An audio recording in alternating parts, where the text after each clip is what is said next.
Assalamu alaikum muhterem aziz qarindoshlar. İkinci qitimliq o'tirishimizni Qur'on tilovati bilan boshlaymiz. Qur'on tilovatini qarindoshimiz Abdulhafiz Qarim qilib turdi. Qani marhamat. A'udhu billahi minash shaytonir rojim. Bismillahirrahmanirrahim. إن في خلق السماوات والأرض واختلاف الليل والنهار لآيات لأولي الألباب الذين يذكرون الله قياما وقعودا وعلى جنوبهم ويتفكرون في خلق السماوات والأرض ربنا ما خلقت هذا باطلا سبحانك فقنا عذاب النار ربنا إنك من تدخل النار فقد أخزيته وما للظالمين من أنصار ربنا إننا سمعنا مناديا ينادي للإيمان أن آمنوا بربكم فآمنا ربنا فاغفر لنا ذنوبنا وكفر عنا سيئاتنا وتوفنا مع الأبرار ربنا وآتنا ما وعدتنا على رسلك ولا تخزنا يوم القيامة إنك لا تخلف الميعاد فاستجاب لهم ربهم أني لا أضيع عمل عامل منكم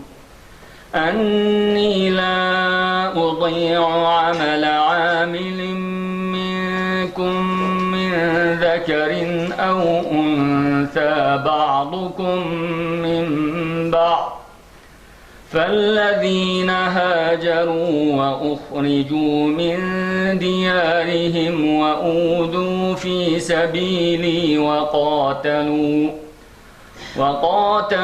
وقتلوا لأكفرن عنهم سيئاتهم ولأدخلنهم جنات تجري من تحتها الأنهار خالدين فيها ولأدخلنهم جنات تجري من تحتها الأنهار خالدين فيها نزلا من عند الله ولأدخلنهم جنات تجري من تحتها الأنهار ثوابا من عند الله والله عنده حسن الثواب لا يغرنك تقلب الذين كفروا في البلاد متاع قليل ثم مأواهم جهنم وبئس المهاد لكن الذين اتقوا ربهم لهم جنات تجري من تحتها الأنهار خالدين فيها نزلا من عند الله وما عند الله خير للأبرار صدق الله العظيم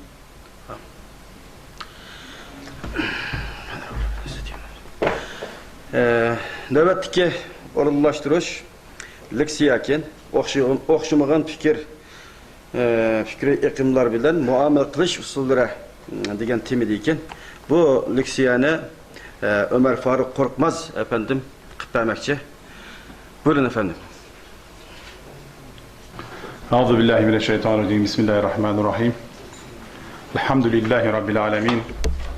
Ve la akibetu lil muttaqin ve la udvane illa alel zalimin. Vessalatu vesselamu ala rasulina Muhammedin ve alihi ve sahbihi ecmaîn. Amma ba'd. Bugün 27 Haziran 2013. Tekrar Doğu Türkistanlı kardeşlerimizle, karındaşlarımızla, ülküdaşlarımızla, dostlarımızla, davadaşlarımızla beraberiz.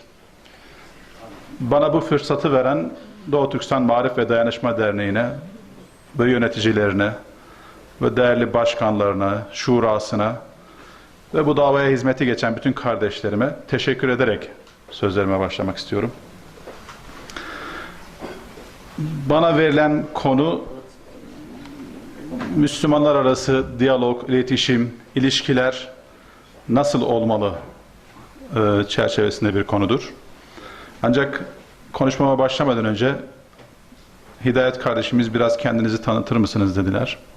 Her ne kadar buradaki dostlarımızla biz çok yabancı değiliz. Defalarca bir araya geldik.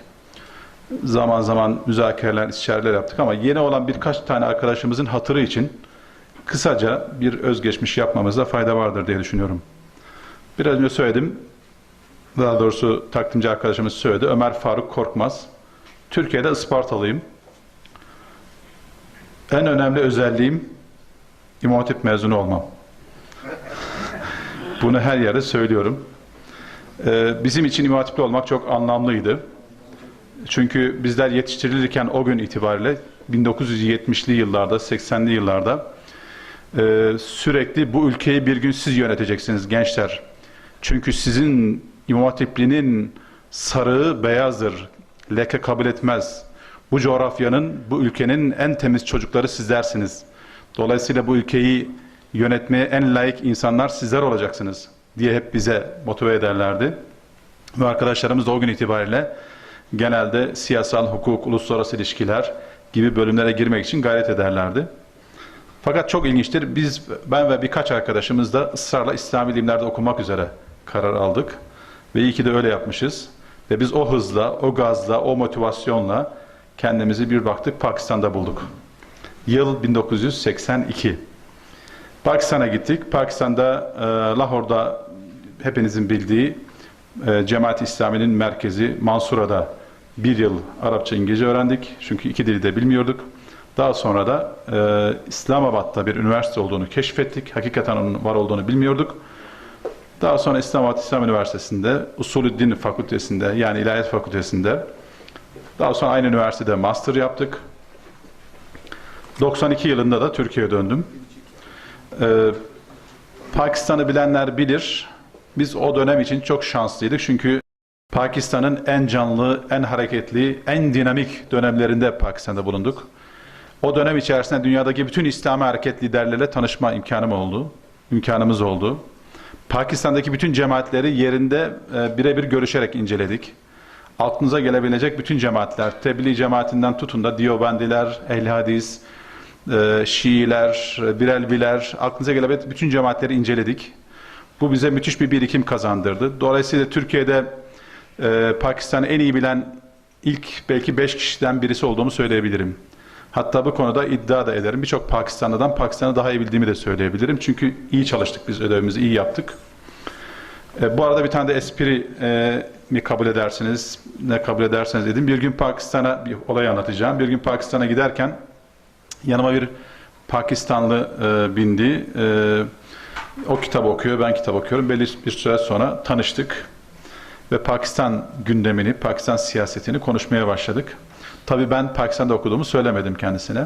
İngilizce konuşuyoruz.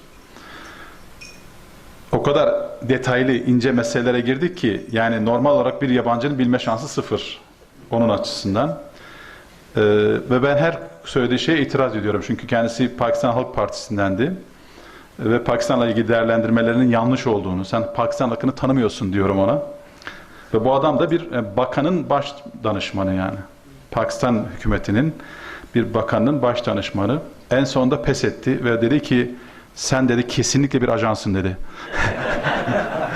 Yani bu kadar bilgiye bir insanın sahip olma şansı sıfır dedi yani. Dedim ki ben bir ajan değilim ama Milli İstihbarat, Türkiye'deki Milli İstihbarat'ın başındaki arkadaş yakın dostumuzdur dedim. O zaman önceden bizde böyle şeyler yoktu ama hakikaten TİKA'da iken şu andaki arkadaşımız Hakan Bey, ondan önceki dönemlerde, ben de Ankara'da bulunduğum dönemlerde tanışıyorduk. Hiç aklımızda yoktu ki bir gün Milli İstihbarat'ın başına geçecek bizim Hakan arkadaşımız. Ondan sonra da hiç görüşmedim gerçi yani şu ana kadar nasip olmadı. Şimdi 92 yılında Türkiye'ye döndüm. O dönem döner dönmez bir şekilde kendimi Sayın Erbakan'ın kucağında buldum. Uzun yıllar, bir 10-15 yıl onunla beraber olma şansımız oldu. Pakistan'da bulunduğum sıralarda, günlerde şöyle söyleyebilirim. Hasan el-Benna, Hasan Hudaybi hariç, onun dışındaki bütün ihvan liderlerini tanıma şansım oldu. Ondan sonra yaşayanları hepsini tek tek tanıma imkanımız oldu. Bunlar ve aynı zamanda siyasi liderleri de tanıdık tabii. Yani özellikle Müslim Lig'den, Cemaat-i İslami'den veya işte Cemiyet-i Ulema-i İslam, Cemiyet-i Ulema-i Pakistan bilenler bilir. Bunların hepsiyle oturup kalkma imkanımız oldu. Dolayısıyla ben Pakistan'da bugün hiçbir şey bilmiyor olsam bile bir olay hakkında, bir olayı bana sorduğunuz zaman aşağı yukarı söyleyeceğim şeyler %80 tutar. Çünkü şey biliyorsunuz, bir olayın nasıl başladığını biliyorsunuz, nereden nereye gideceğini çok rahat kestirebiliyorsunuz. O gün bugündür de hep nereye gitsek Pakistan'la ilgili konuşmalara davet ederiz, konuşuruz elhamdülillah. Ve günlük olarak da takip de ediyorum. Tabii Pakistan ilişkilerimi hiçbir zaman da kesmedim. 92'de geldim, Sayın Erbakan'la çalışmaya başladık. Bir 15 yıl yaklaşık olarak onunla beraber olduk. 15 yıla yakın oluyor zannediyorum. Öyle mi oluyor? İşte Allah rahmet eylesin. O da bize çok ciddi tecrübeler kazandırdı. Başbakanlıkta bulundum. Başbakanlık danışman olarak çalıştım. Daha çok Abdullah Gül Bey ile çok aynı ofisi paylaştık. O bakandı, ben onun danışmanıydım. Daha sonra aynı zamanda Sivas Cumhuriyet Üniversitesi'nde araştırma görevliliği yaptım. Üniversiteyi bıraktım. Başbakanlığa geçtim. Hükümet düşünce tekrar üniversiteye gönderdiler beni. Ben de üniversiteden istifa ederek normal serbest çalışmalarımıza başladık. O arada 28 Şubat sürecinde bir vakıf kurmuştuk. 28 Şubat sürecinde bizi tutukladılar. Yanlış anlamışlar arkadaşlar. Sonra serbest bıraktılar. Dediler ki biz sizi böyle güzel insanlar olduğunuzu bilseydik bu kadar size eziyet etmezdik. Biz dedik olur bize, vatan sağ olsun dedik. Her zaman dediğimiz gibi. Böyle şeyler de oluyor. Onun için Türkiye'de başınıza bir şey geldiği zaman kızmayın. Bizim başımıza da geliyor. Hemen kızıp Türkiye düşmanı olmayın sakın. Burası Türkiye. Bizde mevsimler çok hızlı değişir. Bugün Erdoğan mevsimi, yarın Kılıçdaroğlu mevsimine hızlı geçiş yapabiliriz. Yarın başka bir mevsime geçiş yapabiliriz. Türkiye enteresandır. En çok Türkçülük yapan bir partinin genel başkanına Çin devleti arma takabilir. Böyle bir ülkede yaşıyoruz. Enteresandır. Yani ve işte en İslamcı partiye de veya işte İslamcılık adına iktidarda bulunan bir partiye de işte zina yasasını serbest bıraktırabilirler yani. Yani şey bir ülke, enteresan bir ülke. Ama önemli olan biz bu tip çalışmaları çok hızlı yapmamız lazım. Çok ciddi çalışmalar yapmamız lazım ve yoğunlaşmamız lazım. Asıl olan da sizin yapmış olduğunuz sivil toplum örgütlerinin yapmış olduğu çalışmalardır. Kalıcı olan sizlersiniz. Siyaset bugün vardır, yarın yoktur. Ama STK çalışmaları, sivil toplum çalışmaları her zaman var olacaktır. Bir dönem Uluslararası Müslüman Gençlik Teşkilatları Federasyonu, İFSO'nun genel başkanlığını yaptım. Birleşmiş Milletler'e bağlı, bilen bilir yine. Şu anda serbest çalışıyorum. Bir televizyon programı yapıyorum. Daha doğrusu 2 tane programa katılıyorum TRT Arapça'da. Cuma ve Cumartesi günleri ilgilenen arkadaşlar takip edebilirler. Saat 9 Cuma ve Cumartesi günleri. Onun dışında SEDAV diye mütevazi bir akademimiz var. O akademide de derslere giriyorum. İşte bana hangi ders verirse onu veriyorum. Bu sene akaid, kelam, tasavvuf ve felsefe dersleri verdim. Geçen yıllarda hadis dersleri vermiştim. Ahkamül hadis dersleri vermiştim. Yani böyle bir şey. hayatımızda böyle bir şekilde bitip gidiyor. İnşallah Allah yolunda harcıyoruzdur ömrümüzü. Geri kalanında inşallah o şekilde harcamaya devam ederiz. Evliyim. 2 çocuğum var. Şimdilik 2 evim, 1 hanımım var. Evet. Evet. Yani birçok çalışmanın içerisindeyiz. Yine Hidayet kardeşim hatırlattığı için söylüyorum. Yani bazen ben de şaşırıyorum bugün neredeydik diye. Yakın zamanda Türkiye Ehl-i Sünnet Alimler Birliği'ni kurduk. Bu işin sekreteriyasının büyük bir kısmı bir grup arkadaşlar birlikte bizim üzerimizdeydi. Bu işin başını Konya'da Salih Ekinci hocamızla, Molla Salih Ekinci hocamızla eski Diyanet İşleri Başkanımız Lütfü Doğan Hoca çeker. Biz de onlara hizmet ettik. Şu anda resmen kuruldu. ESAP, Ehl-i Sünnet Alimler Birliği şeklinde kuruldu. Bunu en sonunda söyleyecektim ama yine şimdiden söyleyeyim. En kısa zamanda Türkistan Alimler Birliği de kurulacak inşallah.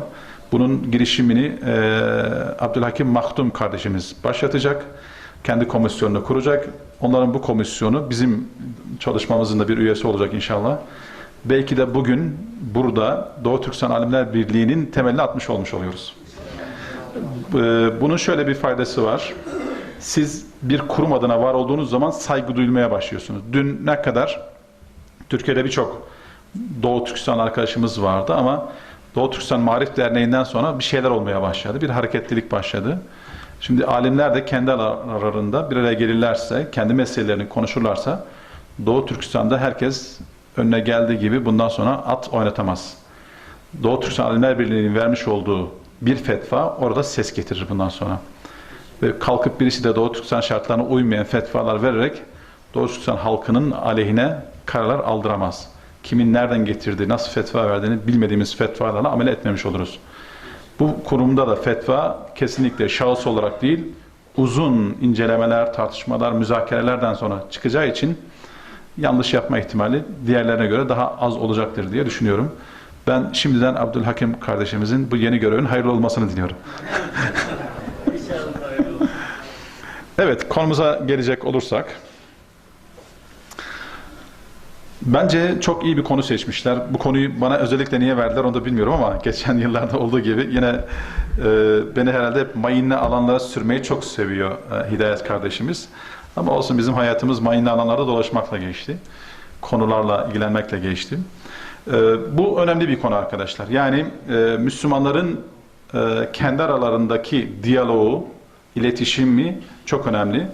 Ama bu iletişimin nasıl olacağı meselesinin müzakeresi, ben tabii kendi tecrübeme ve birikimlerimle size bazı şeyler söyleyeceğim. Ola ki içimizden farklı düşünen, farklı tecrübeli olan arkadaşlar olabilir.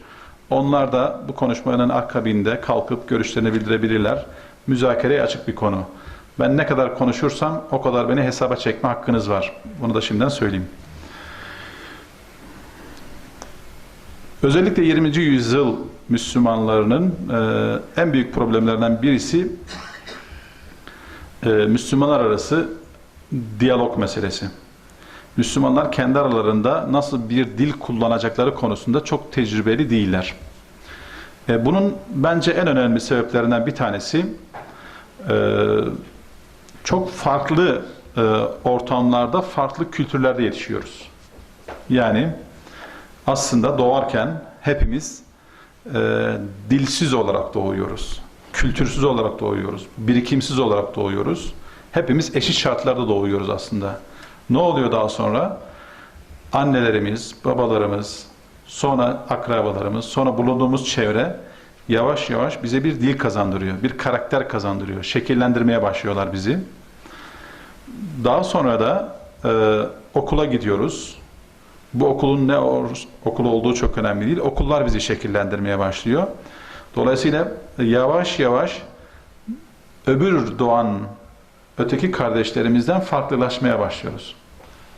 Anne ve babalarımızın bize kazandırmış olduğu adet, görenek, nasıl oturacağımızı, nasıl yiyeceğimizi, nasıl içeceğimizi, büyüklere nasıl davranacağımıza dair bize bir karakter kazandırıyorlar. Bir kültür veriyorlar. Bir başka ailede aynı işi yapıyor, bir başka aile de aynı şeyi yapıyor. Dolayısıyla farklı aileler, farklı kültürde çocuklarını yetiştirmeye başlıyorlar. Bu da yetmiyor. Bir okula gidiyoruz.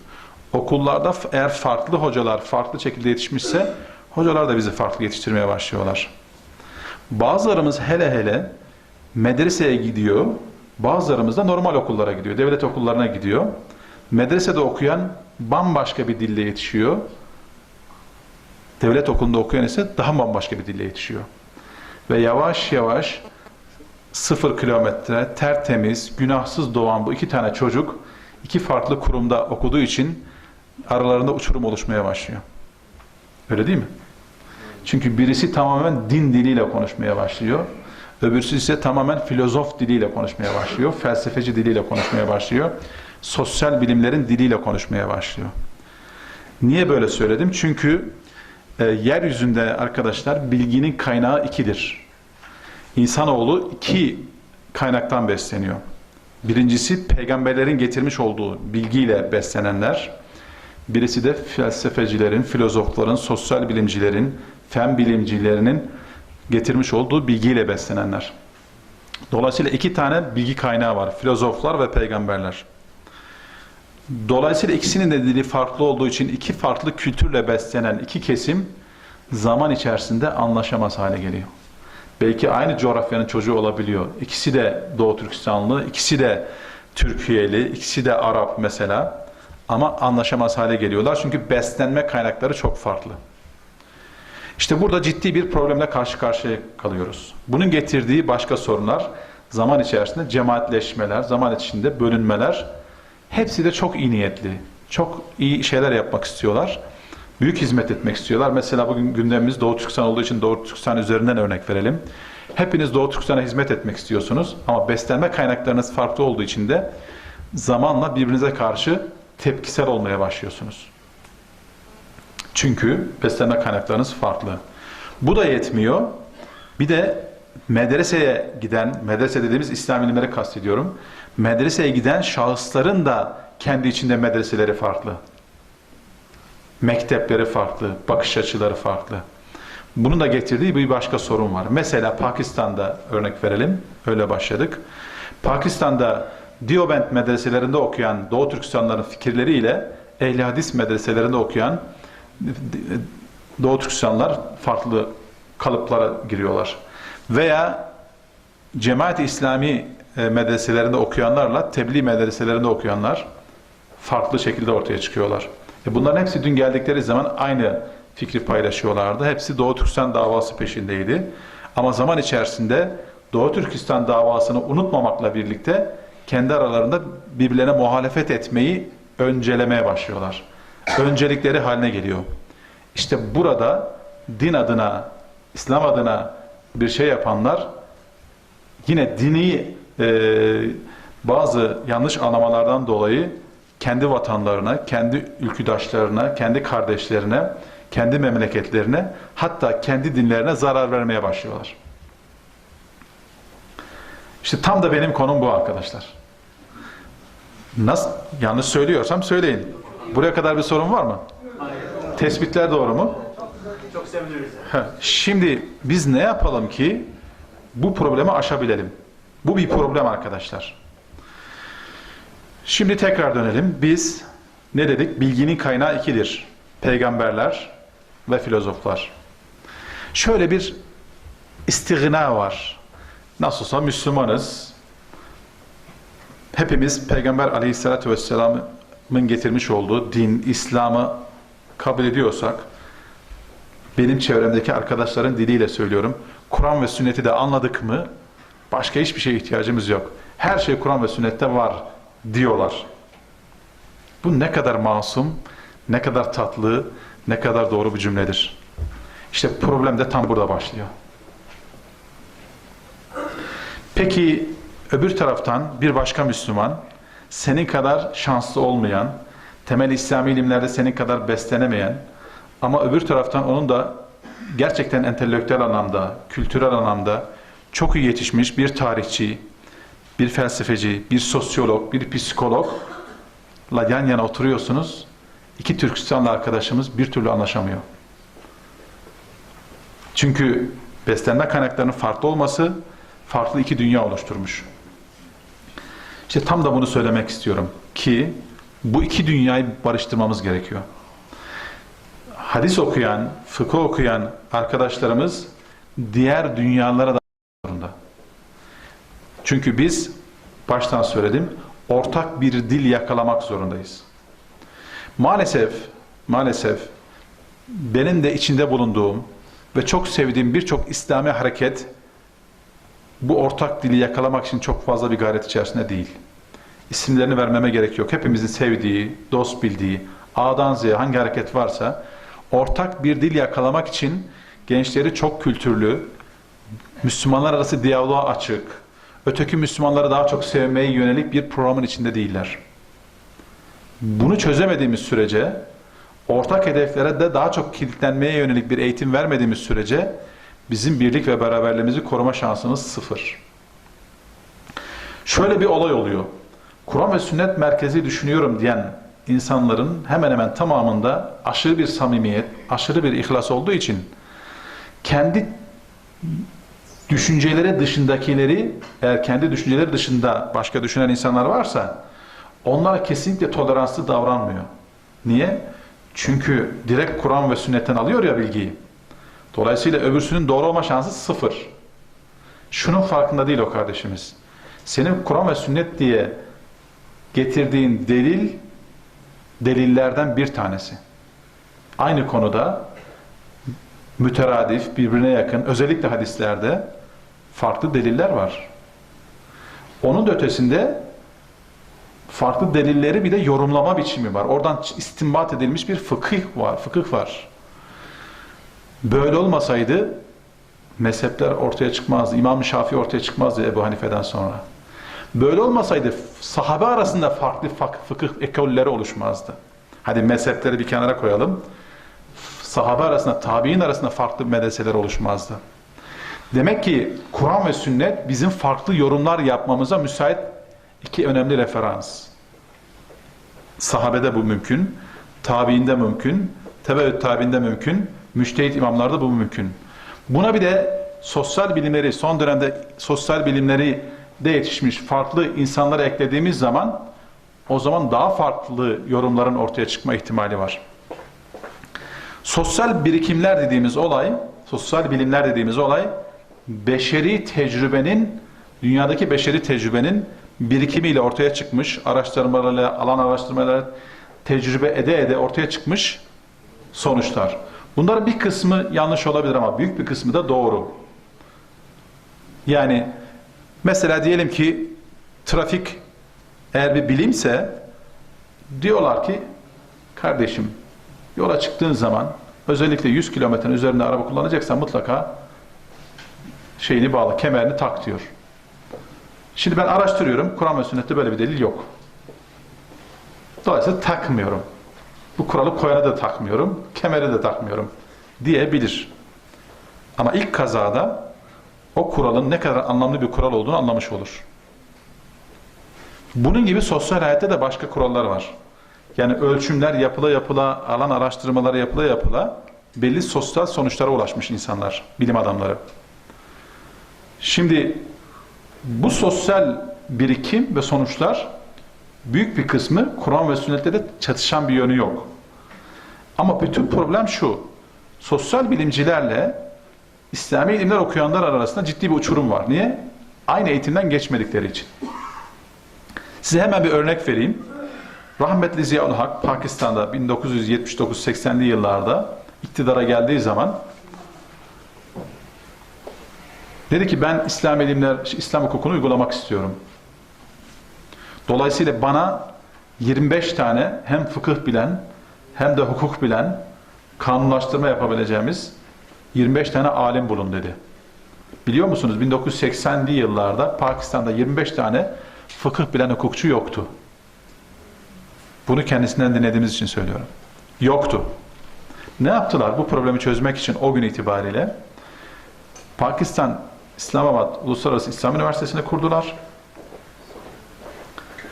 Ve bu üniversitenin hukuk fakültesini açtılar. Hukuk fakültesinde çift dal gibi hem İslam hukuku Hocam hoş geldiniz. Hem İslam hukuku hem de modern hukuk okuttular. Daha sonra iki ilmi bilen insan tipleri ortaya çıktı. Şimdi Pakistan'da binlerce İslam hukukçusu var. Sistem oturtulunca, kurgulanınca olabiliyor. Ama öncekiden neydi? Hukukçular ayrı şeyler söylüyorlardı, fıkıhçılar ayrı şeyler söylüyorlardı ve bir türlü anlaşamıyorlardı. En azından şu anda fıkıhçıları anlayan iyi hukukçu Müslümanlar var. Hukukçuları anlayan da iyi fıkıhçı Müslümanlar oluştu. Bilim adamları oluştu. Bu bir ihtiyaçtı, ortaya çıktı ve tamamlandı. Şimdi dolayısıyla biz bu çift dilli sorunu çözmemiz gerekiyor. Yoksa otururuz, saatlerce tartışırız, bir sonuca varamayız. Varamayışımızın temel sebebi bu. Bu İslam dünyasındaki temel eğitim problemlerinde de birisidir. Suudi Arabistan eğitim sistemi problemi budur. Mısırlar biraz daha iyiler bu konuda. Mısır'daki eğitim problemlerinden bir tanesi budur. Bütün külliyet-i şeriaların ve usulü din fakültelerinin temel problemi budur. Türkiye'de ise tersi bir problem var. Türkiye'deki ilahiyat fakülteleri biraz daha iyi. Ama onlar da çok fazla sosyal bilimlere ağırlık verdikleri için Kur'an ve sünnetten biraz uzaklaşmış durumdalar. Bu da ayrı bir derdimiz var. Şimdi İslam alimleri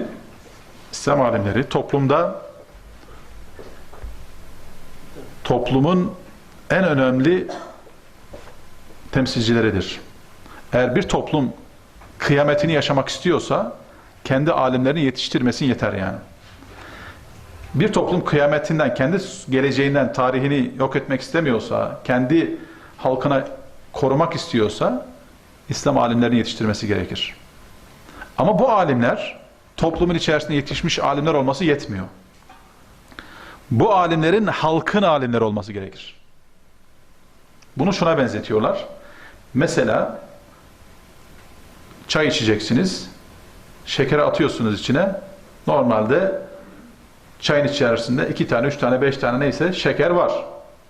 Ama içiyorsun, hiç tat gelmiyor. Ne yapmak gerekiyor? Bir de onu karıştırmak gerekiyor. Yani toplumda alimler olması yetmiyor. Halkın içine karışan, halkın problemleriyle dertlenen, halkın alimi olması gerekiyor. Böyle olmadığı zaman ortaya ilahiyat fakülteleri çıkıyor. İlahiyat fakültelerinin bugün en önemli problemlerinden bir tanesi halktan uzak, kendileri böyle yüksek kulelerden çok ciddi entelektüel birikimleri olan, çok ciddi ilmi müzakereler yapan ama öbür taraftan da halka inemeyen insan tipleri çıkar. Onun için de dikkat edin, çok sıradan bir alim, sıradan sufi bir alimin toplumsal gücü, halk nezdindeki tanınmışlığı bir profesörden daha fazla olabiliyor. Doğru mu? Doğru. Dolayısıyla bizim mutlaka halkın alimlerini yetiştirmemiz gerekir. Belki de önümüzdeki dönemde Mahdum kardeşle, Mahdum hocamızla ana konumuz bu olacak. Doğu Türkistan Alimler Birliği bu çalışmayı yapacak. Halkın alimlerini yetiştirecek. Halkın alimleri demek, halkın önderleri demektir. Şimdi bu dil problemlerini çözersek şayet, dil problemi çözülürse o zaman şunu yapmak daha kolay. Cemaatler arası diyalog, cemaatler arası iletişimi kurmak çok daha kolay. Niye? Çünkü olayları analiz etmemiz, çözümlememiz çok daha kolay. Çünkü sosyal bilimler bize şeyi kazandırıyor. Toplumu tanıma, toplumu analiz etme, artılarıyla eksileriyle ortak hedefler belirleme kabiliyeti kazandırıyor. Normalde bunu bize ayet ve hadisler kazandırıyor aslında. Ama nedense bir şeyler eksik kalıyor. Benim gördüğüm bugüne kadar Müslümanlar arasında en çok ihtilafa neden olanlar en çok Estağfirullah ve atesimu bihablillahi ayetini okuyor. Okudukça ihtilaf ediyorlar. Enteresan bir şey. Dolayısıyla bizim bunu bir yerlerde problem olduğunu fark etmemiz gerekiyor. Dolayısıyla ben aslında geldiğimiz zaman Müslümanların birliği, kardeşliği, ümmet falan bunları anlatmak için bu ayeti okuyayım dedim. Dedim bir de ben ihtilafa neden olmayayım şimdi diye okumadım. Ama bu ayeti siz hepiniz biliyorsunuz. Siz bu ayet-i kerimenin manasına da uzak insanlar değilsiniz. Şimdi Müslümanlar arası diyalog o kadar önemli ki biz Müslümanlar, Doğu Türkistanlar üzerinden konuşalım tekrar.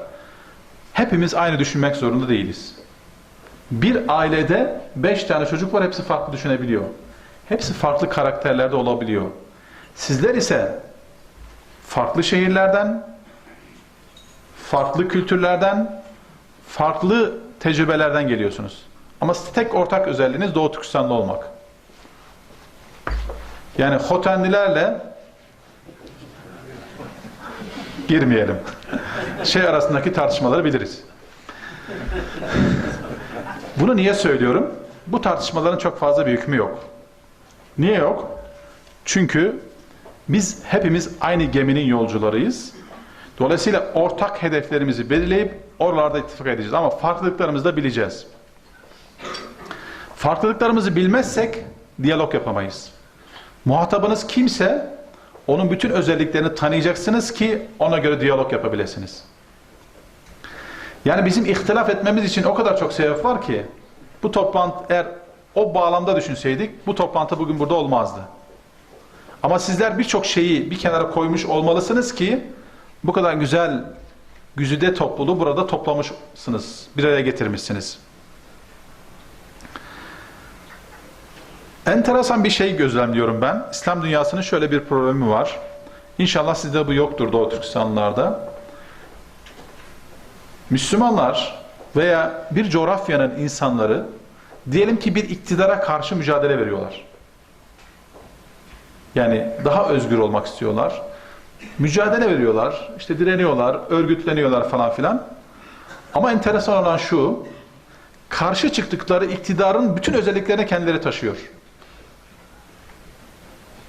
Yani mesela iktidar onlara özgürlük tanımıyor, onlara özgürlük alanı açmıyor, farklı düşünenleri kabul etmiyor, farklı düşünenlerin kafasını eziyor falan filan. Ama İslami cemaatler de kendileri içerisinde farklı düşünenleri pek kabul etmek istemiyorlar. Yani iktidarın kopyası haline geliyorlar. Bu iktidarın Çin olması fark etmiyor. Bu iktidar Türkiye olabilir, Suriye olabilir, Afganistan olabilir, pek fark etmiyor. Peki biz niye karşı mücadele ediyoruz? Daha özgür, daha adil, daha inançlarımızı, düşüncelerimizi rahat yaşayabileceğimiz, farklılıklarımızı koruyabileceğimiz bir toplum modeli oluşturmak için mücadele ediyoruz. Daha iktidara gelmeden bizler cemaat içerisinde bile ötekileri barındırmıyoruz. Ne olacak halimiz o zaman? Bir de iktidara gelirseniz Allah göstermesin, siz öbür karşı çıktığımız adamlardan daha kötü hale gelebilirsiniz. Onun için önce şimdiden bu problemi çözmemiz gerekiyor.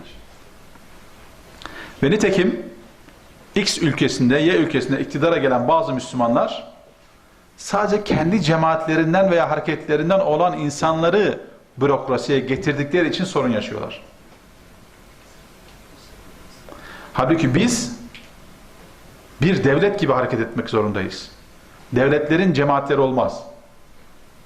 Yani tek bir hareket gibi davranacağız. Bu cemaat hareketin içerisinde küçük cemaatler, ekoller, farklı anlayışlar olabilir. Yani en uç noktaları bir hareketin içinde barındırabiliyorsa bir hareket, o hareketin geleceği parlak demektir. Ama o uç hareketler, nedir o uç hareketler? Siz çok iyi biliyorsunuz. Diyelim ki 2 tane uç hareket, örnek olsun diye söylüyorum. İnşallah uç değillerdir de. Birisi diyelim ki Sufiler, birisi de Selefiler. İnşallah uç değillerdir bunlar. Ama diyelim ki bir hareketin içerisinde bunlar barınabiliyorsa, aynı şurada da bulunabiliyorsa burası güç demektir. Çünkü bizi buradan vuruyorlar diye düşünüyorum. Dolayısıyla iktidarın yanlışlarından etkilenmeyelim. Kendi dilimizle, kendi kültürümüzle bir model oluşturmaya çalışalım. Bunun için bunu söylüyorum. Niye bunu söylüyorum? Bakın, Batı'da kilise eşittir din demektir. Yani Fransız devriminde, Rönesans'ta aydınlar dine karşı çıkmadılar aslında. Aydınlar kilisenin bağnaz tutumuna karşı çıktılar. Çünkü kilise diyordu ki din biziz. Dini biz temsil ediyoruz. bizim yorumlarımızın dışında hiçbir yoruma müsaade etmeyiz diyorlardı. Aydınlar da diyorlardı ki sizin yorumlarınız yanlış. Sosyal bilimler, fen bilimleri bize gösteriyor ki sizin yapmış olduğunuz yorumlar yanlış. Bizim İncil'le bir problemimiz yok. İsa ile ilgili bir problemimiz yok ama sizinle problemimiz var. Onlar da dini algılama biçimleri kilise eşittir din dedikleri için sanki kiliseye karşı yani dine karşı savaş açmış muamelesi yapıyorlardı ve Engizisyon mahkemeleri kurarak aydınları tek tek yakıyorlardı veya kesiyorlardı veya idam ediyorlardı. Bizim böyle bir modelimiz olamaz. Bizde kilise, daha doğrusu cami eşittir kilise değildir. Cami Müslümanların müşavere yerleridir. İstişare yerleridir. Farklı mezheplere, görüşlere, ekollere yer vardır bizim camimizde. Yani şöyle söyleyeyim, bizim camimizde Selefi de, Sufi de, İhvan da, Tebliğ de, Hizb-i Tahrir de var oğlu var biliyorsunuz. Diyobendi de, Bilevi de hepsi namaz kılabilir. Kılabilir mi arkadaşlar? Demek ki biz farklıyız, kilise gibi değiliz. Dolayısıyla kilise gibi olmadığımız halde kilise gibi davranamazsınız arkadaşlar. Yani sizin yorumlarınızın dışındaki yorumları yok sayamazsınız. Ama bir hareketin içinde kalmak şartıyla. Siz böyle geniş perspektifli, kuşatıcı bir model oluşturursanız bu hareket büyür ve temsil kabiliyeti kazanır zaman içerisinde. Halkı temsil eder ama yine dini temsil etmez. Bizler hepimiz, mesela biz Türkiye Ehl-i Sünnet Alimler Birliği'ni kurduk ama bir temel kurallarımızdan bir tanesi şu: biz Ehl-i Sünnet'in hizmetçileriyiz, temsilcisi değiliz. Sizler de Doğu Türkistanlıların hizmetkarlarısınız. Siz iyi çalışmazsanız yarın başka bir Doğu Türkistanlı grup çıkar, alır, bayrağı taşır. Onlar da hizmetkar olurlar, temsilci olamazlar yalnız. Ne zaman olur? Bir gün farklı bir boyuta taşır, o zaman deriz ki bunlar bizi temsil ediyor. İstesek de istemesek de deriz ama genel olarak hepimiz bu toprakların, bu coğrafyanın hizmetkarlarıyız. Dolayısıyla bizim yorumlarımız, alimlerimizin yorumları dini yorumlardan bir tanesidir. Aynı mezheplerde olduğu gibi. Bu arada benim sürem ne kadar kaldığını ara sıra söylersen ben hala girişteyim, onu söyleyeyim. Daha varmış, tamam. Tamam. Şöyle bir anlayış biçimi var. Özellikle İslami ilimler okuyan arkadaşları uyarmak için söylüyorum. Arapçayı iyi bilen arkadaşlar veya Arapçayı iyi bilen arkadaşlar şöyle zannediyorlar: biz İslam'ı daha iyi biliyoruz. Yok böyle bir şey. Arapça bilmeyenlere söylüyorum bunu. Rahatsız olmayabilirsiniz yani. Ama Arapçayı da öğrenin tabii. Bu da ayrı bir şey. İkinci bir şey, Araplar İslam'ı bizden daha iyi bilirler. Böyle de bir şey yok. Arapça bilmeyen insanlar böyle bir psikolojiye kapılabilir. Baştan işte Kur'an Arapça, hadis Arapça, o da Arapça biliyor. İslam'ı en iyi kim bilir biliyor musunuz? İslami ilimleri en iyi okuyan bilir. Bunu Arapça da okuyabilir, Doğu Türkistanca da okuyabilir, Türkçe de okuyabilir, İngilizce de okuyabilir. Ama Arapçayı bilmeyebilir. Burada önemli olan doğru bir bakış açısını kazanmaktır. Mesela ben Pakistan'a gitmeden önce fıkıh altyapım bayağı bir iyiydi. Ama hiç Arapça bilmiyordum. Niye? Çünkü Türkçe bayağı bir fıkıh kitap okumuştum. Pakistan İslam Üniversitesi'ne gittiğim zaman okumuş olduğum bilgilerin büyük bir kısmı Türkçe okumuş olduğum bilgilerin Arapçası oldu. Ben o gün fıkıh bilmiyordum, biliyordum yani. Ama şöyle bir kompleksim vardı. Bu Araplar Arapça bildikleri için sanki onlar daha iyi biliyormuş gibi geliyordu bana da. Yıllar sonra Arapça öğrendikten sonra anladım ki yok arkadaş, onlar da bilmiyorlar. Biz daha iyi biliyoruz. Bunu niye söylüyorum? Burada bir anti Arapçılık yapmak için değil, haşa. Biz bir kere nasyonalist değiliz. Ama bir şey için söylüyorum. Komplekse girmeyelim. Sizler, sosyal bilimciler bu kadar fırsat bulmamış olabilirler İslam bilimleri okumak için. Burada önemli olan doğru bir İslami bakış açısı yakalayalım. Bu önemli. Ondan sonra bilmediklerimizi ehline sorarız. فَاسْأَلُوا اَهْلَ الذِّكْرَ اِنْ كُنْتُمْ لَا تَعْلَمُونَ. Ben hala soruyorum. Arapça az buçuk biliyorum. Kur'an hadisi okuduğum zaman büyük oranda anlıyorum. Ama hala ehli olana soruyorum. Hiç Arapça bilmeyenler de ehline sorarak meselelerini halledebilirler. Onun için söylüyorum. Şimdi bunları niye söylüyorum? Mahalli kültürün mahalli kültürün, coğrafyanın İslami ilimleri yorumlamada da çok büyük etkisi var. Yani İslam bize Kur'an ve sünnet kitaplarda belli. Ama bunun yaşama yansıması mahalli kültürle çok ciddi ilişkili. Yani mesela bakın, biz Türkler genel olarak nezafet konusunda istisnasız birçok milletlerden daha iyiyiz. Temizlik konusunda. Şimdi o da en nezafetü minel iman hadisini okuyor. Biz de okuyoruz. Ama ne hikmettir? Benim tanıyabildiğim kadarıyla, tanıyabildiğim bütün Türk aşiretleri ve kabileleri, Türkmeni, Özbeyi, ne bileyim Türkmen, aklınıza gelebilecek yani. Kazağı bilmem nesi. Temizlik konusunda çok hassaslar. Dolayısıyla bazen nasları uygulamada farklılıklar ortaya çıkabiliyor. Bu da tabii bizim de eksik olduğumuz, diğer bazı milletlerin bizden daha iyi olduğu noktalar var. Dolayısıyla mahalli kültür bazen nasları şekillendirebiliyor. Bunlara da dikkat etmek lazım. İslam bir evrensel meseleleri var. Bir de yerel kültürle çatışmayan boyutları var. Yani mesela şu Mahdum kardeşin başındaki takkiyi sadece Doğu Türkistanlar veya Özbekler takıyor benim bildiğim. Niye bir Arap takmıyor? Çünkü o kendisinin böyle Müslüman kültürüyle temsil ettiğini düşünüyor. Bu da kötü bir şey değil. Ama bütün kültürleri, yeryüzündeki bütün kültürleri eğer Araplaştırmaya kalkarsanız, Türkleştirmeye kalkarsanız, Doğu Türkistanlaştırmaya kalkarsanız siz İslam'ın evrenselliğine halel getirmiş olursunuz. Bunu niye söylüyorum? Bazı kardeşlerimiz Mısır'da okuduğu için, Suriye'de okuduğu için, Pakistan'da okuduğu için veya Suudi Arabistan'da okuduğu için aynı kültürü gelip dayatmaya çalışıyor kendi coğrafyasına. Yapmayın, buna gerek yok yani. Bırakın Mahdum kardeşim bu takkiyi takmaya devam etsin yani. İslam'ın evrenselliği, gücü de buradan kaynaklanıyor. Araplaştırma yok, Türkleştirme yok.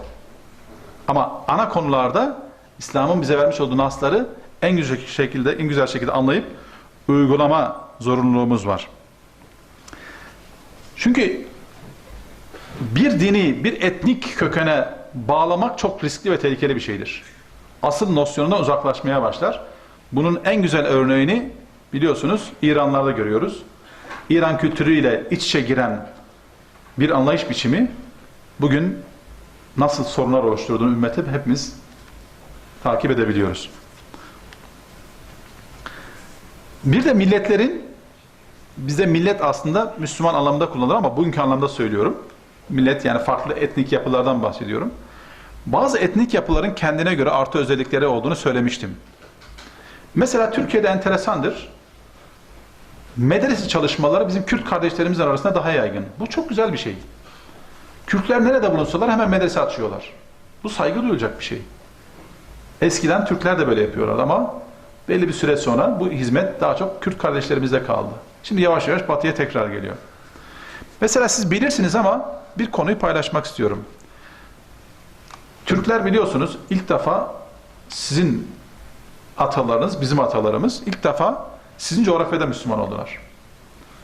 Niye Müslüman olduklarını biliyor musunuz bilmiyorum ama ben bir hikaye duydum. Onu sizinle paylaşayım en azından. Bunu Araplara anlatıyorum, çok şaşırıyorlar. Biliyorsunuz Türkler İslam'dan önce şamandılar. Ve zamanla Türklerin arasında Budizm yayılmaya başlamış. Ve Türklerle o dönemde de her zaman olduğu gibi Çinler arasında ciddi savaşlar var. Budizm yayılmaya başlayınca Türk Hakanı araştırıyor. Diyor ki bu Budizmi bir araştırın bakalım. Bunlar nasıl bir din? Halk Budistleşiyor. Biz de girebiliriz. Sorun değil ama bir araştırın diyor. Araştırıyorlar. Bir de bakıyorlar. Et yemek yasak. Şunu yemek yasak. Bunu yemek yasak. Diyor ki ya bu Türkler et yemezlerse Çinlilerin karşısında nasıl savaşacaklar? Nasıl güç olacak? Bu din bize uymaz diyorlar.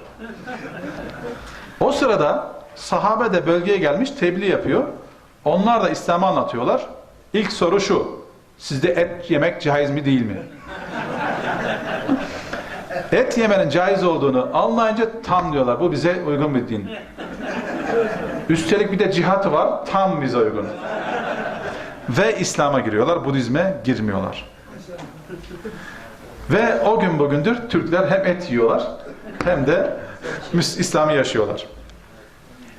Neyi söylüyorum? Bazen etnik yapıların özellikleri davet ve tebliğde çok önemli bir şey. Yani mesela Hristiyanlıkta biliyorsunuz çok evlilik caiz değil. Ama bakıyorlar ki Afrika'da çok evlilik o kadar yaygın ki baş edemedikleri için bazı Afrika kabilelerinde, aşiretlerinde çok evliliğe müsaade ediyorlar. Çünkü öyle bir kültür ki mesela Nijeryalı bir arkadaşım gelmişti Türkiye'ye. Bana ilk sorusu şu oldu. Kaç tane hanımın var?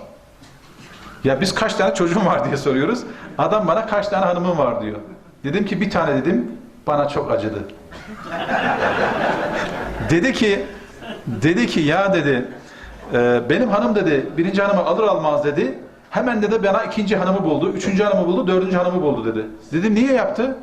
Çünkü dedi bizim aşirette, bizim kültürde Nijerya'da şöyle bir anlayış var dedi. Bir erkek dedi ne kadar çok evlenirse o kadar fazla çocuğu oluyor. O kadar fazla torunu oluyor. Torunu oluyor. Ne kadar fazla nesli olursa o kadar fazla uzun yaşıyor. Dolayısıyla birinci kadın kocasının daha uzun yaşaması için daha fazla toruna sahip olması gerekir diye düşünüyor. Hemen evlendiriyor diyor. Subhanallah. Bizim Türkler duymasın bunu dedim.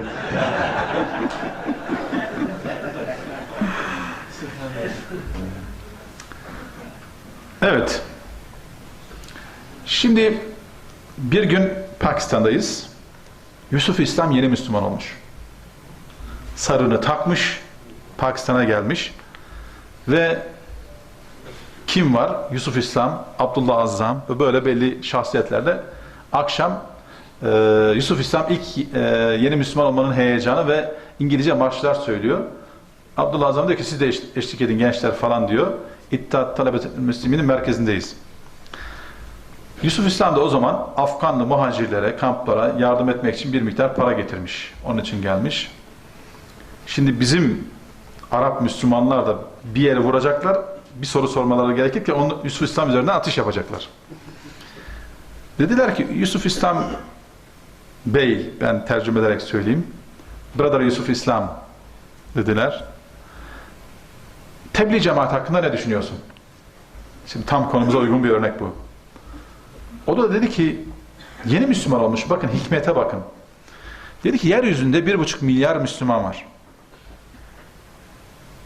Bunların çok az bir kısmı tebliğ cemaatine teşkil ediyor. Ve tebliğ cemaati Allah razı olsun İslam'ın emirlerinden bir emiri çok iyi yerine getiriyorlar. Bir kısmı da başka bir emri yerine getiriyor. Ama biliyor musunuz dedi, yeryüzündeki Müslümanların 1,5 milyar Müslümanın %95'i hiçbir şey yapmıyor. Dolayısıyla size tavsiyem tebliğ cemaatleriyle uğraşmayın. Bu %95 ile ilgilenin, onlar da bir şey yapsınlar dedi. Şimdi biz bunu felsefe edinmek zorundayız.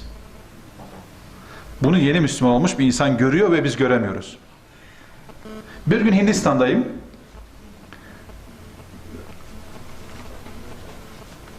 Ruj bölgesinde bir deprem oldu.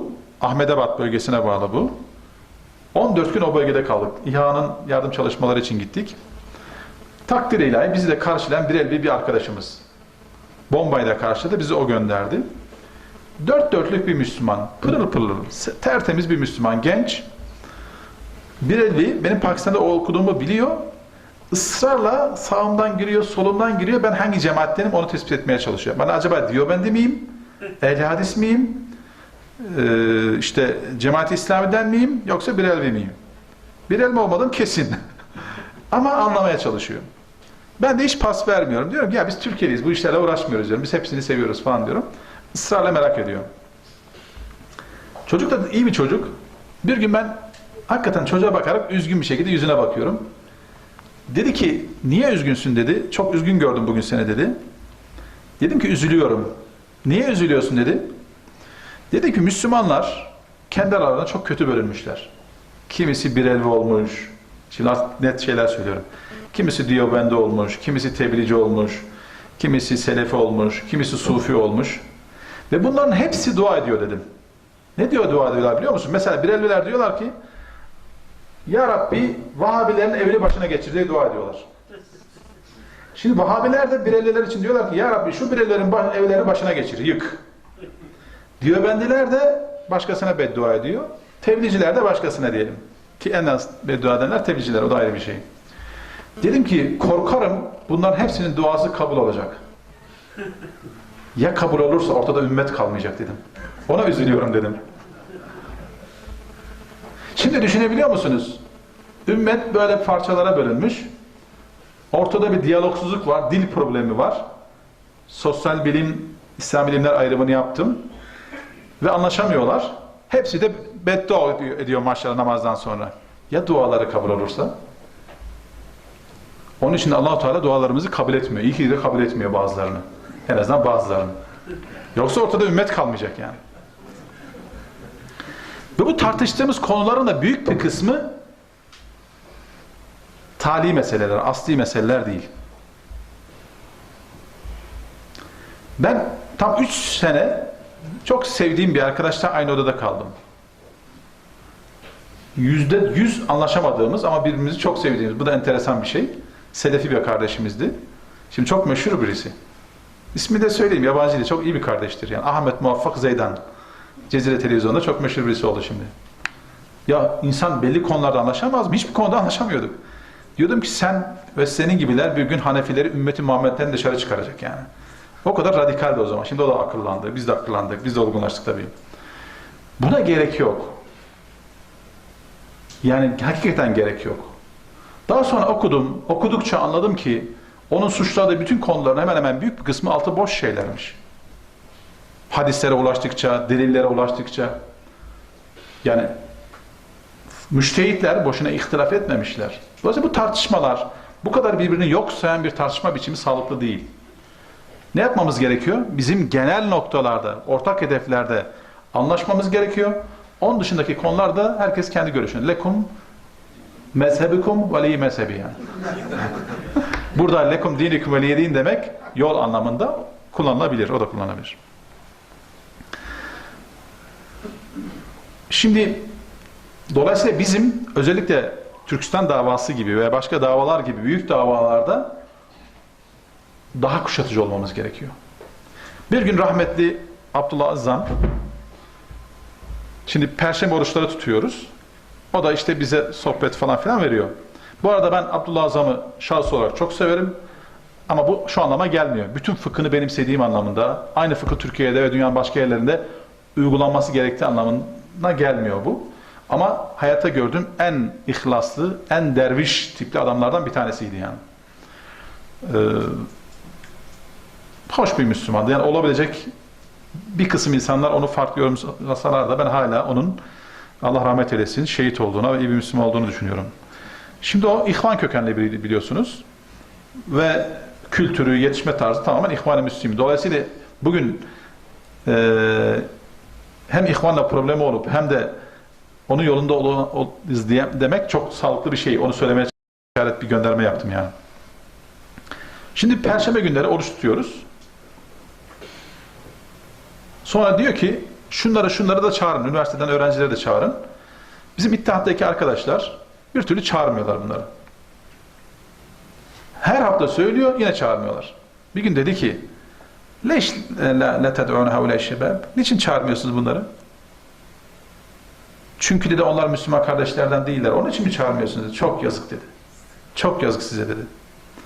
Eğer bir insan dedi Müslüman kardeşlerden değilse dedi bunun birkaç sebebi vardır. Bir, sizin kardeşleriniz onlarla görüşen sizin kardeşleriniz Müslüman Kardeşler Teşkilatı'nı iyi temsil edememişlerdir. Dolayısıyla o insanın Müslüman Kardeşler Teşkilatı'nı sevmesi mümkün değil. Suçlu kim burada dedi? Biziz. Dolayısıyla çağırmamız lazım. Peki de ikinci bir şık daha var. Bu arkadaşlarımız hiç Müslüman Kardeşler Teşkilatı'ndan kimseyle detaylı bir şekilde tanışmamış olabilirler. Ve biz o insanları bu toplantıya çağırmıyoruz. Suçlu kim burada dedi? Yine biziz. Niye çağırmıyorsunuz o zaman dedi. Çok yazık dedi yani. Şimdi adam Allah rahmet eylesin çok ümmetik bir adamdı yani. Kuşatıcı, sevilen, ayrım yapmayan Müslümanlar arasında Doğu, Batı bütün Müslümanları seven bir insandı. Onun için de çok seviliyordu. Şimdi bizim politikalarımız böyle olmalı mümkün olduğu kadar. Bizim kimle problemimiz olabilir sadece?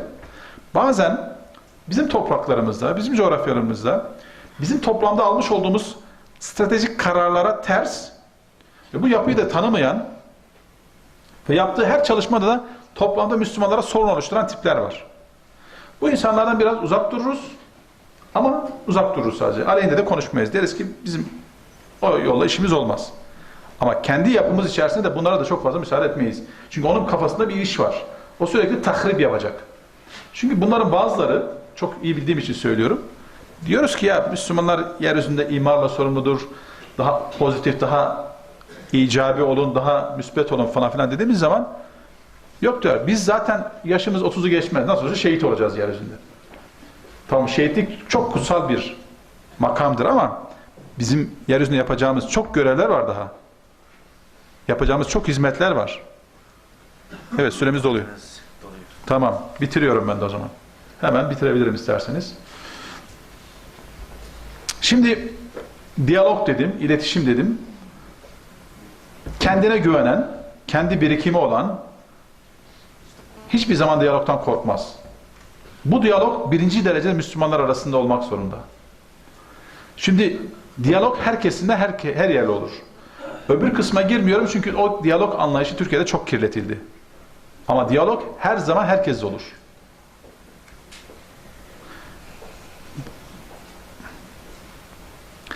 Diyalog demek hemen birleşelim, bir araya gelelim, ortak hareket edelim anlamına gelmiyor ama görüşme anlamına geliyor. Ortak, yani sen farklı yerde durabilirsin, sen farklı yerde durabilirsin ama ortak hareket etme şansınız olabilir. Bazı konularda, anlaşamadığınız noktalarda da ayrı yerlerde durabilirsiniz. İslam ümmetini en çok bir araya getiren konu icma konusudur biliyorsunuz. İcma Müslümanların ortak anlaştığı konulardır. Ne kadar konu vardır icma konusunda anlaşabildiğimiz? Çok azdır, sınırlıdır yani. İşte namazdır, oruçtur, zekattır. Bunların olması konusunda icma vardır. Namazda icma vardır, oruçta icma, ama detaylarda yine anlaşmazlıklarımız vardır. Ama buna rağmen ümmet bir araya gelmektedir. Dolayısıyla %100 anlaşmadan da Müslümanlar tarih boyunca anlaşmışlardır. Yani icma olmadan da Müslümanlar birbirlerini sevmişlerdir ve beraber hareket etmişlerdir. İslam dünyasını bekleyen en önemli tehlikelerden bir tanesi, başlıkları hızlı bir şekilde geçiyorum, toparlıyorum.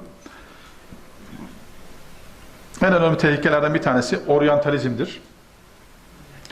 Oryantalist anlayış biçimlerinin İslam dünyasına hızlı bir şekilde etkisi vardır. Bir de oryantalistlerin üretmiş olduğu anlayış biçimlerinin çok da masum bir şekilde bizim aramızda faaliyet yapmaları çok sıkıntılı bir şeydir. Dolayısıyla bizim coğrafyamıza uymayan, mutfağı belli olmayan, bak şu cümleye dikkat edin. Mutfağı belli olmayan, lider kadrosu, fıkhi kadrosu belli olmayan hiçbir hareket bizim coğrafyamızda neşv ve nema bulmamalıdır. Tekrar söylüyorum. Mutfağı belli olmayan, kimler tarafından yönetildiği belli olmayan, fıkhi önderleri, ilmi önderleri belli olmayan hiçbir hareket bizim coğrafyamıza uygun değildir. Bunlar her zaman bize problem oluşturmak durumundadır. İsimleri söylemiyorum. Doğu Türkistan'da bunun çok iyi örnekleri var. Sizler daha iyi biliyorsunuz. Şu fetva Doğu Türkistan'a zarardan başka bir şey vermez. Doğu Türkistan Darül Harp'tır. Doğu Türkistan'da yaşamak bundan sonra caiz değildir. Buradan hicret etmemiz lazım. Doğu Türkistan'da kardeşler de arsalarını, evlerini satsınlar, Çinlere teslim etsinler, biz de rahat edelim. Böyle bir fetva olamaz. Olabilir bir böyle bir fetva ama Doğu Türkistan Alimler Birliği bu fetvaya karşı kendi fetvalarını verirler bir gün. Tekrar söylüyorum, bizler bir küçük cemaat gibi hareket edemeyiz. Özellikle mariften bahsediyorum. Bir tarikat gibi hareket edemeyiz. Ama bütün cemaatler, bütün tarikatlar, bütün gruplar bu yapıyla iç içe olabilirler. Bir arada bulabilirler. Dün Refah Partisi'nin, bugün Türkiye'de AK Parti'nin bu kadar büyümesinin tek sebebi bu politika izlemesindendir. Bir cemaat partisi değildir, bir tarikat partisi değildir ama bütün cemaatler yer alabilir. Siz de böyle yaparsanız büyürsünüz diye düşünüyorum. Bizim milli sınırlarımız arkadaşlar, bunu söylemeden geçmeyelim. Bizim milli sınırlarımız haram, helal, adalet ve özgürlük sınırlarıdır. Bizim sınırlarımız sadece Doğu Türkistan toprakları sınırları değildir. Bütün yeryüzü bizim sınırlarımızdır. Ama birinci derecede sizlerin sorumluluk alanı Doğu Türkistan topraklarıdır. Ama sınırlarımız oradan ibaret değildir. Çin'de yaşayan bütün Müslümanlar, dünyada yaşayan bütün Müslümanlarla diyalog halinde olmanız, iletişim halinde olmanız hepimizin ve sizin birinci derecede göreviniz diye düşünüyorum. Çünkü yeryüzü bizim için mescittir. Bizim sınırlarımız haram ve helal sınırlarıdır. Tekrar söylüyorum. Bizim Siyonizmle problemimiz vardır. Siyonizmle problemimizin temeli, Siyonizmin yeryüzündeki insanlığı köleleştirme politikalarından dolayıdır. Yahudilikle Siyonizmi bu anlamda ayırıyoruz. Eğer Yahudiler de böyle düşünürse onlarla da problemimiz olur. Böyle düşünen Yahudilerle de problemimiz olur. Kudüs meselesi nerede yaşarsak yaşayalım, Doğu Türkistan'da da yaşasak, Türkiye'de de yaşasak bizim ana konularımızdan bir tanesidir. Çünkü Kudüs meselesini anlamayan namazı anlamamış demektir. Bitiriyorum. Hiç süre vermeyecek misin bana kardeşim? Biraz böyle 5-10 dakika verin yani. Tamam. Şimdi bir başlık söyleyeceğim. Bu başlığı sonra detaylı konuşuruz gerekirse. Başka bir toplantıda. Nefret fıkhından vazgeçelim arkadaşlar. Nefret ve kerahiyet fıkhı, düşmanlık fıkhından vazgeçelim. Müslümanlar tarih boyunca başta birbirlerine karşı merhametli davranmak zorundadırlar. Ondan sonra da yaşadıkları coğrafyada merhametli. Çünkü biz rahmet peygamberinin mensuplarıyız, ümmetiyiz. Nefret dili, söylemi sadece öteki demek İslam'ın dışındakileri kastediyorum. Ötekilerle sınırlı kalmıyor. Bu zamanla kendi içinize de yansımaya başlıyor. Dolayısıyla mümkün olduğu kadar nefret dilini kullanmayın. Yani şöyle bir şey söyleyeyim size. İsviçre'de yaşayan bir Müslüman. İsviçre'de yaşıyor. Mısır'dan daha çok İslam'ı yaşıyor. Türkiye'den daha iyi İslam'ı yaşıyor. Devlet sana bir sürü imkanlar sağlamış. Her şey çok mükemmel. Dört dörtlük. Hatta bazıları Avusturya için neredeyse Darülislam diyecekler yani. Şimdi burada yaşayan bir Müslümanın ne yapması lazım? O ülkenin kanunlarına uyması gerekir. Çünkü sen vize alarak oraya giderken bir söz vermişsin. Ben bu ülkede barış içerisinde yaşayacağım diye.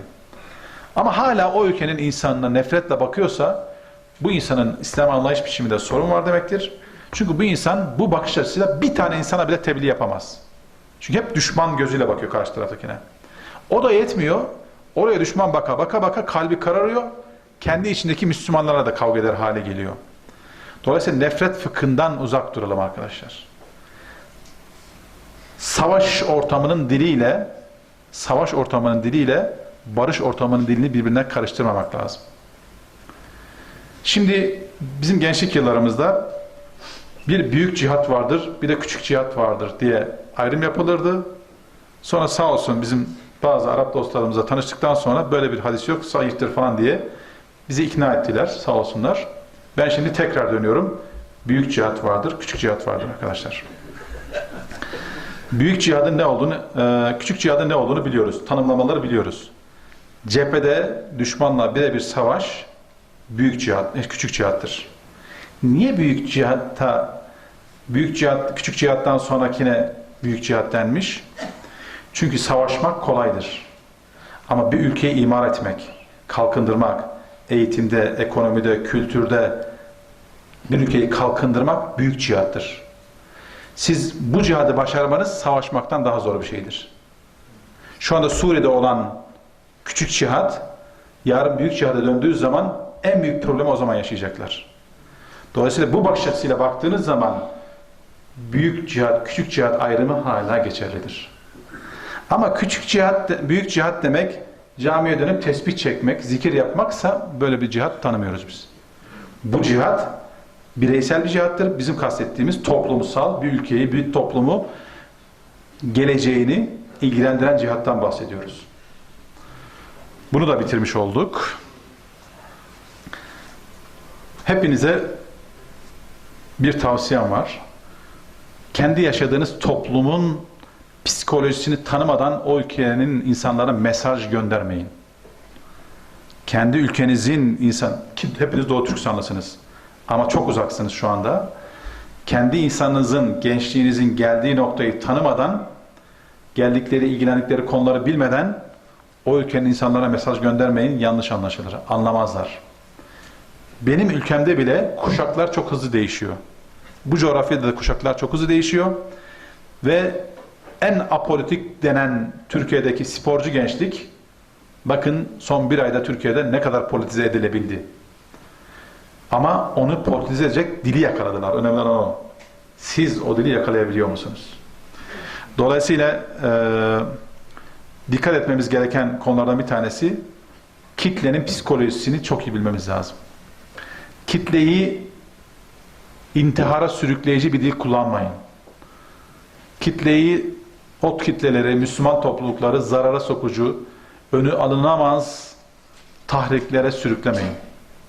Bir şey verecekseniz, yani o olayın nerelere götürüleceğini, meselenin nerelere kadar gidebileceğini tahmin etmeniz gerekir. Bunun içinde çok iyi bir tarih bilginiz olması lazım. Yeni kuşaklar belki Doğu Türkistan tarihini çok iyi bilmiyor olabilirler.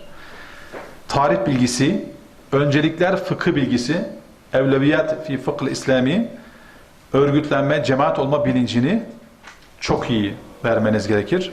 Bunlar da yetmiyor. Uluslararası örgütleri çok iyi tanımanız lazım.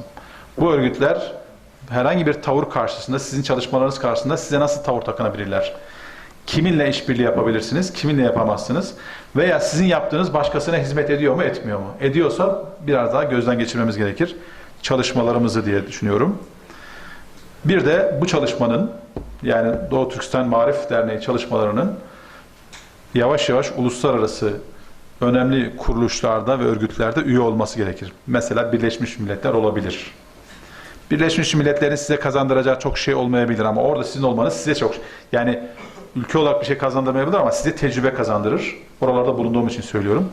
Bunun da yolları var. Oturup konuşuruz bunları nasıl yapacağımızı. Bitiriyorum son bir cümle. Hepimizin Peygamber Aleyhisselatü Vesselam'ın sıfatlarını okurken bildiğimiz, tekrar ettiğimiz bazı maddeler vardır. Peygamber Aleyhisselatü Vesselam'ın bu sıfatlarını, özelliklerini niye okuruz? Sadece onun peygamberliğini teyit etmek, onaylamak için değil. Onun bütün özelliklerini biz de alalım diye okuruz, öğreniriz diye düşünüyorum ben.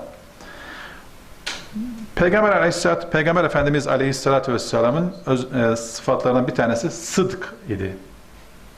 Doğruluk idi. Bir başka sıfatı emanet idi.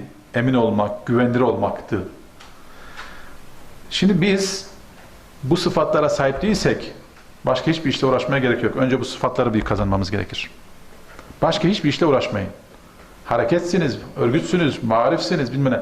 Önce bireylerimizde bu sıfatları kazanmamız lazım. Sıdk, emanet, tebliğ. Sıdk ve emanet sıfatı olmayanın tebliği etkili olmaz. Ondan sonra da fetanet. Bunları biliyorsunuz ama bu şekilde düşünmemiz gerekir. Fetanet ne demek? Zeka seviyesi gelişmiş, muhakeme ve analiz gücü yüksek olan insan demek yani. Bunu Allah Subhanahu ve Teala peygamberine özel yetiştirdi. Çünkü o peygamber olacaktı. Biz de bu kabiliyeti elde etmek için bireylerimizi özel eğitimden geçirmemiz gerekiyor. Fatin olacak bizim bireylerimiz. Zeki olacak, analiz kabiliyeti yüksek olacak. Bir de ismet sıfatı vardı Peygamber Efendimiz. Bizim ismet sıfatımız olma şansımız yok. O Allah Subhanahu ve Teala'nın koruması altındaydı. Ama bizler de büyük yanlışlardan korunabiliriz. Buna bazen tasavvufta mahfuz diyorlar, korunmuş diyorlar. Büyük yanlışlardan korunmanın yolu da çok zikirden geçiyor arkadaşlar. Maalesef bizler, bütün İslami cemaatler, İslam'ın hepsi bir yönünü ele aldığı için İslam'ın tamamında olan birçok özellikler bazı cemaatlere yansımayabiliyor. Mesela zikir olmazsa olmaz bir şeydir. Ve zikri nasıl yapılacağı da hadislerde çok net olarak belirtilmiştir. Kur'an-ı Kerim'de yüzlerce zikir kelimesi geçer. Tam da bizim tarikatlarda zikir dediğimiz anlamı ifade eden zikirlerdir bunların bir kısmı. Ama sanki bu iş sadece ehli tarikin işiymiş gibi biz o alanı ihmal etmişiz. Bu özellikleri kazanabilmek için, az yanlış yapabilmek için zikirlere de geri dönmek lazım. Hadislere uygun, ayetlere uygun virtlerimizin olması lazım. Çok fazla siyasallaşmış yapılar zikirlerden uzaklaşıyor. Dikkat etmemiz lazım diye düşünüyorum. Siyasallaşmak ne kadar İslami olarak matlup, istenen bir şeyse zikir de o kadar önemli ve matlup bir şey. Niye öyle diyorum? Çünkü Allah Teala öyle istiyordu onun için. Estağfirullah. Diyor ki Allah Subhanahu ve Teala: "Ve men a'rada an zikri feyne lehu maişeten danka." Ne demek bu zikir burada? Allah'ı zikretmek. Zikri nasıl yapıyorsan yap. Ama zikret. Şimdi alimler arasında bir sürü tartışmalar var. Zikrin nasıl olacağına dair. Bütün bu tartışmaların hepsi Allah Resulü aynı. Yeter ki zikir yap. İster yatarak yap, ister oturarak yap, ister ayakta yap. Hocam nasıl olur? Yatarak zikir mi olur? Vallahi ayet-i kerimede öyle diyor. Diyor mu arkadaşlar? O zaman yeter ki zikir yap. Bununla ilgili farklı yorumlar da çıkarılabilir. Ama zikir olmazsa olmazımızdır diye düşünüyorum. Bir başka bir şey, bitiriyorum son 5 dakikam. Bunu bilmenizde fayda var diye söylüyorum. Türkiye'deki son bir ay içerisinde yapılan eylemlerin bir kitapçığı var arkadaşlar. Bunu bir kitap olarak yazmışlar Amerika'da. Sonra da çeşitli ülkelerde uygulattırıyorlar. Türkiye'de de bunu uygulattırdılar. Ve Türkiye bu anlamda çok ciddi bir tehditle karşı karşıya. Anlatabiliyor muyum? Şimdi bunu niye söylüyorum? Bu kitabı okudum ben. Şöyle genel olarak okudum. Tamamen satır satır okudum, söylenemez. Bu kitaptaki önerilen modellerin bir kısmı uygulansa da Türk toplumu yemeyecek bu oyunu. Çünkü biz de biliyoruz kitapta ne olduğunu. Buna göre önlemler alınıyor şu anda. Bunu niye söyledim şimdi? Aynı model bir gün size de dayatılabilir. Sakın ola ki yok işte Albert Einstein Institution falan filan kitabının modeli sizin Türkistan modeliniz olamaz. Bunun için bunu söylüyorum. Size bir gün derler ki bak bu model şurada tuttu, burada tuttu. Türkistan'da da siz bu eylemi, size duran adam eylemi yapın mesela. Bakalım uyuyor mu Türkistan'da? Tutmaz arkadaş. Onun için de Erdoğan ne diyor? Birileri duruyor, biz de yola devam diyoruz diyor. Bizim işimiz hep yola devam olmalı. Onun için birilerinin yazmış olduğu senaryolar bizim projemiz olamaz. Bakarız, istifade ederiz, ayrı bir konu ama dolayısıyla biz kendi modelimizi oluşturmak zorundayız. Onu hatırlatmak için söyledim. Ve ben burada bitiriyorum. Beni sabırla dinlediğiniz için hepinize teşekkür ediyorum. İnşallah Doğu Türkistan Alimler Birliği önce Türkiye'de kurulacak. Sonra Türkiye'deki, sonra Uluslararası Dünya Alimler Birliği, Yusuf Karadavi'nin, Ali Karadağ'ın içinde bulunduğu yapının üyesi olacak. Sonra da Ezher bünyesindeki bir yapının üyesi olacak. Temenni ediyoruz. Ve en az marif kadar, belki daha da fazla, alimlere saygısı halkın her zaman daha fazla olur. Başa dönecek olursak. Doğu Türkistan Alimler Birliği de Çin'de ve bütün belki Orta Asya'da çok etkili bir birlik haline gelmesini temenni ediyorum. Bu dilek ve dualarla konuşmamı bitiriyorum. Allah hepinizden razı olsun. Selamünaleyküm. Sorusu olan varsa ben soru alabilirim. Yoksa benim sizinle olan şimdilik işim bir dahaki seneye kadar bitti gibi görünüyor. Çok güzel oldu yani bunu hazmedelim. Tamam. Allah hepinizden razı olsun. Turan kardeşimiz geldi. Turan Kışlakçı kardeşimizle biz aşağı yukarı aynı tecrübeleri paylaşan bir kardeşimiz, dostumuz.